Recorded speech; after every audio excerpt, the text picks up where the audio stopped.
Libérez mon corps. Les faits qui vont suivre m'ont été rapportés par un abonné. Voici son témoignage. Je préfère garder le lieu de cette histoire secret. Un jour, un père de famille décida d'acheter un terrain afin d'y construire une maison. Après 5 ans d'efforts, il réussit à bâtir une magnifique demeure. Mais à partir de ce moment-là, un phénomène étrange commença à se produire. Une nuit, toute la famille fit le même rêve. Ils virent une femme qui leur murmurait d'une voix suppliante « Aidez-moi à sortir d'ici ». Troublé par ce rêve commun, le père décida de faire appel à un pasteur pour qu'il examine la maison sur le plan spirituel. Alors que le pasteur menait une prière dans le salon, une sensation oppressante envahit l'atmosphère. Tous ressentirent une présence, mais seul le pasteur pouvait voir l'apparition. Une femme fantomatique, celle-là même que la famille avait vue en rêve, était là. S'adressant directement au pasteur, la revenante implora « Ô pasteur, aidez-moi, mon corps est enterré sous cette terre. Je veux être inhumé dans un cimetière. Cela fait maintenant 12 ans que mon esprit est prisonnier ici. »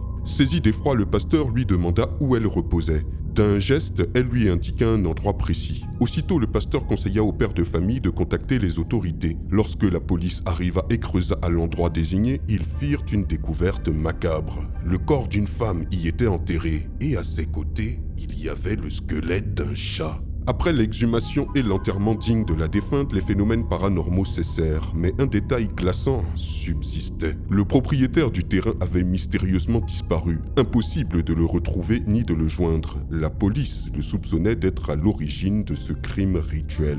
Voilà mon histoire. Quelle histoire surprenante! Dites-moi ce que vous en pensez dans les commentaires et je vous dis à très bientôt pour une nouvelle vidéo. C'était Takashi numéro 1 sur les histoires mystiques de l'Afrique.